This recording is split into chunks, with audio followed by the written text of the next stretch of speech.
I'm Maud, and for the first 33 years of my life, the most thrilling event was the day my accounting firm made the leap from PC to Mac. Not particularly exciting, is it? But then the atmosphere shifted dramatically at a friend's birthday celebration. That night I lingered in the shadows of a cramped living room, clutching a soda, my discomfort amplified by the suffocating grip of my too-tight dress. The music blared, drowning out any chance of conversation, yet it resonated with him in just the right way. Charles will pay for what he has done. His height set him apart from the crowd, allowing him to notice me amidst the shadows.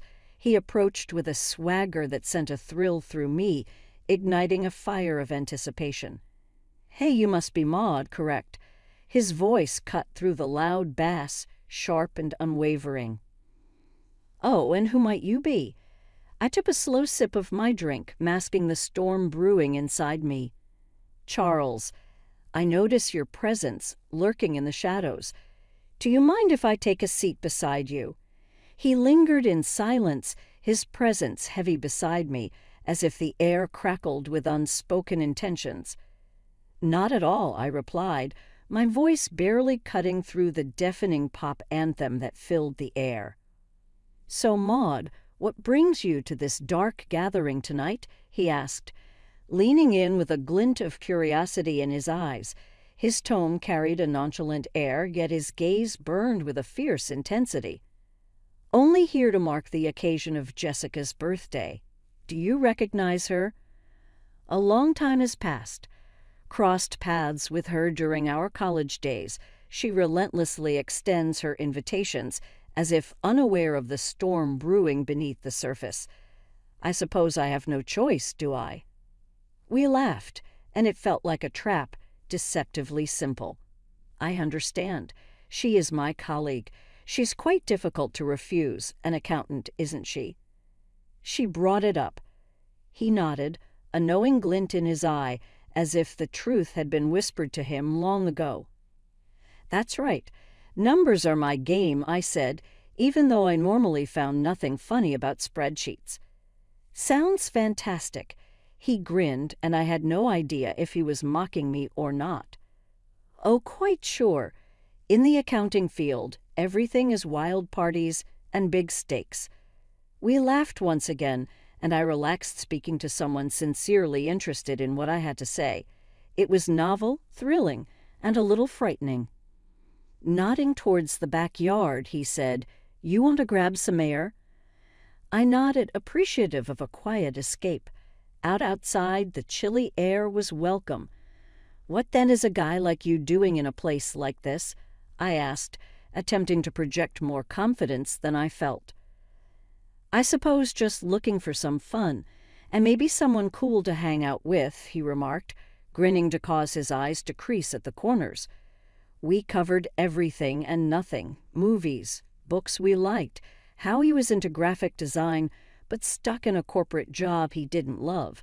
We seemed to know one another for years. He got out his phone as the evening descended. "Is your number available? Ma, I truly would like to see you once more." Not used to this type of focus, I hesitated, yet something about him felt right. "Sure," I typed my number into his phone.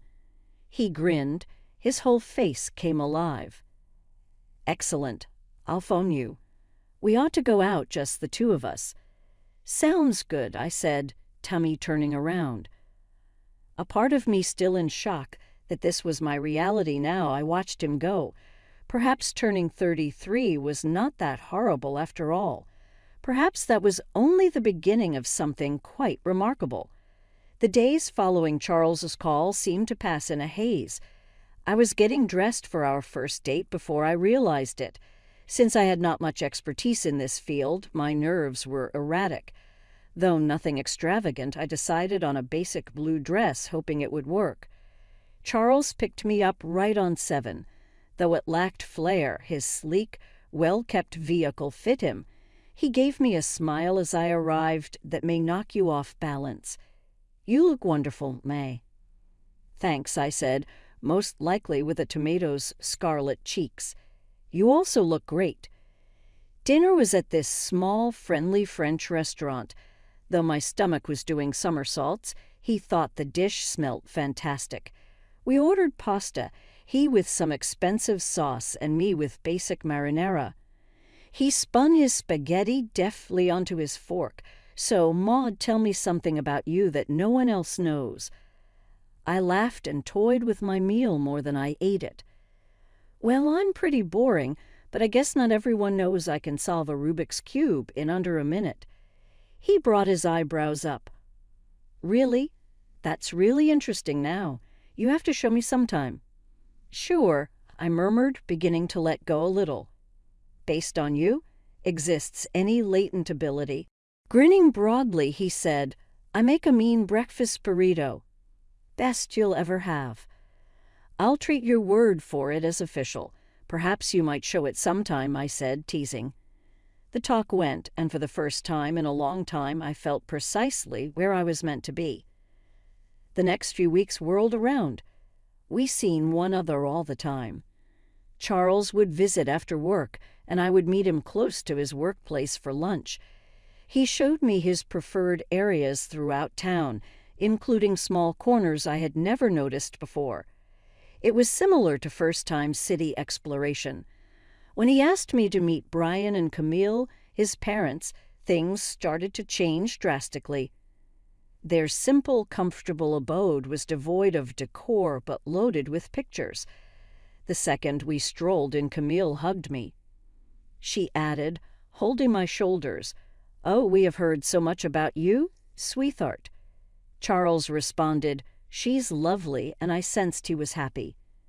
Dinner was seated, and the non-stop talk started. "Maud, Charles tells us you are an accountant then. That has to be fascinating," Brian remarked, passing the potatoes to me. "It has its moments," I said. "Mostly just numbers, but I enjoy the arrangement of them." "And how does your family fare?" Camille inquired, sincerely curious. "Thanks, they're fantastic. Although constantly busy, my dad is a businessman who has been quite helpful to me." Though it was all occurring quickly, it seemed appropriate. Everything in my life seemed to have been building towards this conference. Charles felt like someone at last noticed me for who I was, not just any average Jane accountant. A few months into our whirlpool affair, one evening we were strolling down the riverfront. It looked much like a postcard as the city lights bounced off the ocean. "Maud, I've been thinking," he said, halting to turn around. "Yes?" My heart beginning to race, I asked. "I object to waiting any more. Though I understand this is quick, will you marry me?" My universe altered just like such. Not hesitate, not uncertainty. Just a basic, "Yes, Charles, I will be married to you." The world didn't end there either. Not long afterward, I brought Charles to see my father. He went right to Charles, loving his direct approach and clear affection for me. "He's a good man, Maud," Dad added approvingly, meaning the world to me.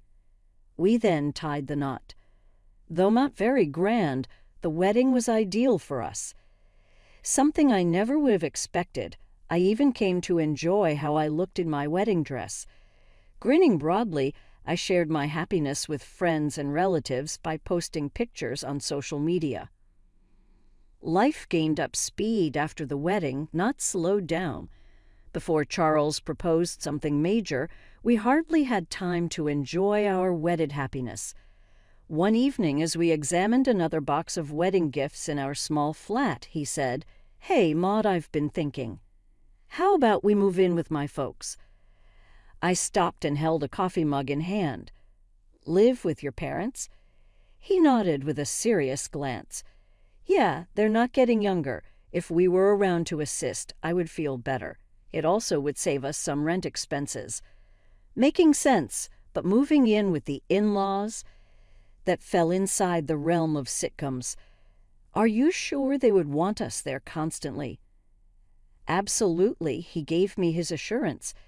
"Mom has been hinting about it from our engagement forward. Come on, it will be fun."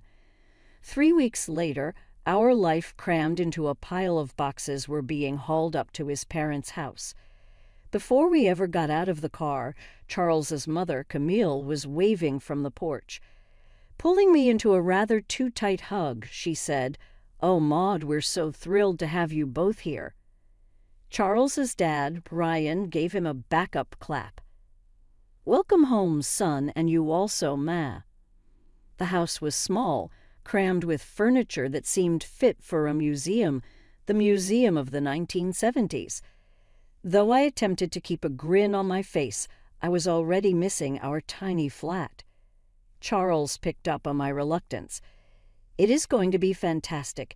You will see," he said softly as we carried boxes into. The first several days were a learning curve. Camille was lurking around our room, constantly asking whether we needed anything. She chirped, "Just making sure you're comfortable," and I tried not to flush at the invasions of privacy. We all sat down for dinner one evening, Charles, me, Brian, Camille. Until Charles dropped another bomb, the conversation was agonizingly ordinary. "So the house needs some major repairs," he said nonchalantly between bits of meatloaf. On my mashed potatoes, I choked. "Practices?" "Yeah, the plumbing's from the Dark Ages and the roof's mess," he replied. Brian nodded with seriousness. Charles said, avoiding my look, "We were thinking," he said, "that maybe we could all chip in for the costs." I looked at Camille. She seemed suddenly rather fascinated in her plate. "All of us." Charles mumbled, "Well, I just got this pay cut at work," saying he was a bit pinched just now. And there it was. I had a knot in my gut. Though I wanted to say much more, I said, "I'll see what I can do." Camille straightened out, tears filling her eyes. "Oh, Maude, that would be quite beneficial. You are a very beautiful angel." The next several weeks were a haze of repairs and contractors. Camille gushed about how great the house looked, and I made checks and grinned with jaws clenched. Brian gave me a rear smack.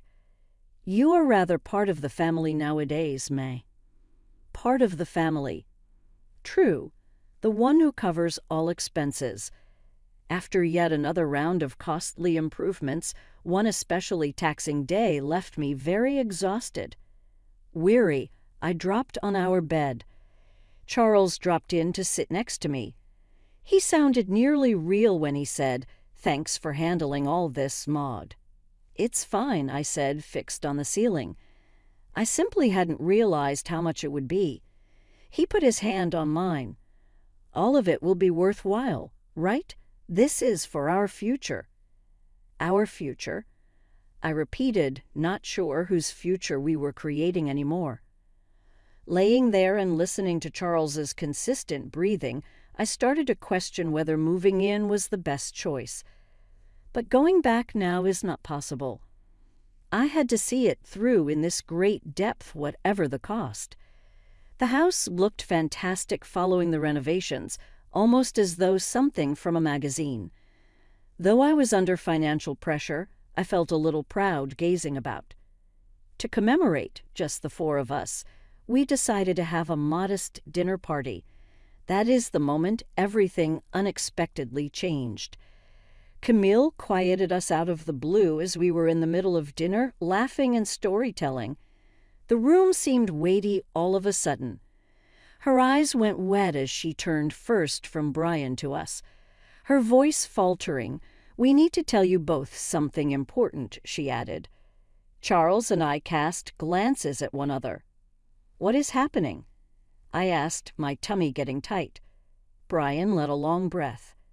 "The house is mortgaged, quite heavily indebted. Should we fail to pay off the loan in 3 months, the bank may take $300,000 away."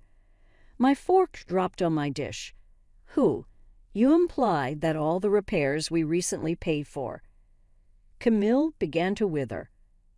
"After the repairs and everything, there's just no way. We were embarrassed and thought we could manage it." I thought I was in a terrible dream. All the money, all the work, for a house that was hardly even safe.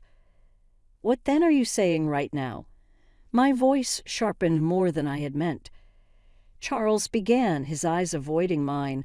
"Well," he said, "I was hoping maybe, Maud, you could talk to your father." "Are you honest?" I snapped, my voice getting higher. "Ask my dad for $300,000? Charles argued. It's just, after his help, the house would be secure for us, for our future. Camille's crying got louder, and I started to feel like the villain in this insane scenario. "Please, Ma, our house here is for decades we have lived in this house." Though the weeping and the pleas sapped me, I was enraged. "I'll think about it," I said at last, caught. I phoned my dad the following day, gingerly outlining the circumstances. He agreed to help, surprising me only on one condition. "I'll give the money, Maud, but only with a formal agreement. A receipt," my father said. "I want all of this recorded." Charles wasn't happy when I told him about his dad's illness. Why must it be so official? Surely he could simply trust us. "This is $300,000, Charles. It's a lot of money, and he's just being cautious," I said, sensing the gulf separating us widen. "He'll get his paperwork," Charles said, obviously irritated. The money was moved, and the paperwork was compiled. Constantly thanking me, Camille and Brian were relieved. But between Charles and myself, the air had altered. Coldness not before experienced existed here. Tragic events happened just as I felt my life could not get any darker. Suddenly, "Maud, it's your Kayla" at signs. Her voice came through the call, choked and unsteady. "Your dad suffered a heart attack." Negative. My heart went to my stomach. "What? How are he?" "He missed it. Darling, I'm so sorry." The phone almost slid from my hand. I murmured dumb, "No, that cannot be right." When I hung up, Charles was there in the doorway. His voice low, he whispered, "What's wrong?" "My dad? He's gone," I said as everything inside me cracked, and I started crying. Charles dropped over and wrapped his arm around me, but it seemed like he was hugging a stranger. "I'm sorry, Maud," he whispered, and it seemed honest, but I was too deep in my sadness to actually hear him. Weary from another demanding day of organizing a funeral and handling agency business, I arrived home earlier than usual. Although I thought the house would be silent, I heard voices from the living room as I put my key into the front door. Speaking to his parents, Charles was clearly frustrated and disgusted. "I cannot continue to do this. Living with her makes me nuts. She is just too much," Charles grumbled. Usually so gentle and patient, his mother answered in a harsh whisper, "You have to hold on a bit longer, Charles. About those receipts, we have to decide what to do. They were there in your father-in-law. Meg currently possesses them." "The sooner I get out, the better," Charles replied. "I will grab those receipts and destroy them. Then I will start all over again with that rich beauty I told you about." Charles spoke with cold, deliberate clarity. I got a cold running down my back. I was grieving my father here, and the people I thought I could rely on were conspiring behind my rear. I came to see the family I lived with was not the loving family I had hoped for. Rather, they considered me as a means of solving their money problems. Shock blended with wrath, but I knew I had to cool off. I loudly slammed the door, as though I had just arrived and disturbed their plotting. "Oh, Maud, you are back early. With reference to the funeral preparations, how did everything go?" Camille's voice changed right away to one of concern. Her eyes widened in imitation innocence. I started to smile, my tummy rolling over. "Everything is starting to come together. I appreciate you posing this question." I could see the fleeting looks they exchanged as I spoke, their faces a mask of false concern. Knowing their actual color, my skin crawled. But I understood exposing my cards would not be beneficial today. I have to exercise smart thinking. I had to guard what was rightfully mine and maybe even pursue some punishment for their dishonesty. The funeral was austere, the air thick with loss and whispered sympathies. But the actual colors of the family I married into started to show as the ceremony came to an end and we headed back to Charles's parents' house. Charles changed while we assembled in the living room drinking lukewarm coffee. His generally friendly exterior fell apart to expose something darker. Laughing coldly, he turned directly towards me and dropped the bomb. "Maud, pack your belongings. You have to get away. Right now I have someone else under me, someone better." His remarks ought to have felt like a slap. I feigned shock, but before I could reply, Camille interrupted with a snarky chuckle. "We have just enough of you, sweetheart. We merely put up with you for your money." "What about the house?" Fading in and out of the chat, I asked. "The house I paid to fix. The $300,000 I put into it." Camille laughed harder than if I had told the finest joke of the year. "Oh, sweetheart, we own this house. You're nothing here." The smile of Charles became wider. "And those receipts you really take great satisfaction in? Located them in your dad's house and torched them. They have disappeared. I let them assume they had prevailed for a brief period. Then, though, I couldn't help it. I started laughing, not sure what I was reacting to. Their teeth wavered. "Why do you find yourself laughing? What's so humorous?" Charles inquired. Still laughing, I dabbed at a tear in my eye. "You three are so pitiful. You believe you to be quite clever. The receipts you threw away, they resembled copies.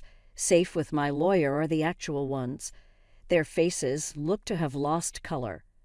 The haughtiness of Charles became panic. "You cannot prove anything," he said hesitantly. "I can, and I will," I shot back, my voice solid and strong. "Right now I want my money returned, every one of them. Alternatively, my next call will be to the police." Looking at one other, Charles and Brian felt terror replace their former assurance. Usually so audacious and direct, Brian started to beg, "Maud, please, let's discuss this. We can organize something out here." Negotiations with Charles and his parents stretched on longer than I had anticipated once the truth was out and power in my hands. They were clearly attempting every tactic to change the conditions in their advantage, but I was not going to go. "Look, it's simple," I said decisively at their now legally mined kitchen table during one of our several conversations. "For the money, the house is passed to my name. That is the arrangement. Not any games anymore." They finally turned around. Making everything formal and legal seemed to be the wisest line of action. We all agreed. I insisted that it be recorded by a lawyer and verified with the correct paperwork. "I want no shortcuts," I underlined. Documents were signed and notarized at the attorney's office, which created a tense environment. As every signature was executed, I observed intently to make sure no more dishonesty might find place. Once everything was set, I gathered the transfer paperwork and turned to Charles's mother. She seemed depressed, although she still exuded a little of her old flits. I held up the papers, then stated, "I'll be keeping these in a safe place, sliding them into a folder, just to make sure nobody is tempted to do any stunts." Given the paperwork under control, the divorce process was simple.